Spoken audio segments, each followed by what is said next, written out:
Эрэлгийн элчийн тухай part 2.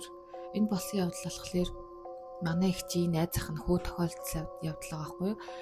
Тэр хүн нь болохоор ухаантай, ажилтай, ерөн бол амьдралаа авч явахаар тийм мундаг хүн байсан, том хүн.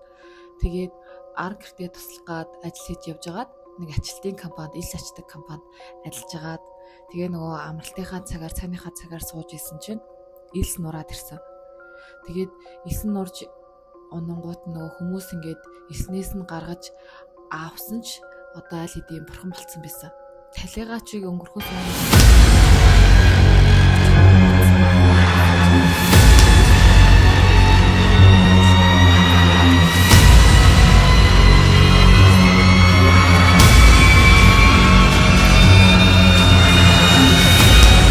тэгээд ихч гайхаад эргээ харсан чи тэр нөгөө эмгэн нь юм салхины хурдаарч гэх юм айгу хурдан алуу болсон. Тэгээ хажуугаар зүрхтэй тэр эмгэний хэлсэг нь болохоор эднийхээс ч авах юм авлаа да гэж хэлэнгүүтээ хажуугаар нь төрсөн гэж байгаа байхгүй юу. Тэгээ гайхаад гэрлөө найзынхаа гэрлөө ороод асуусан чи ерөөсөө тийм юм байгаагүй хараагүй гэд тэгж хэлсэн байгаа байхгүй юу.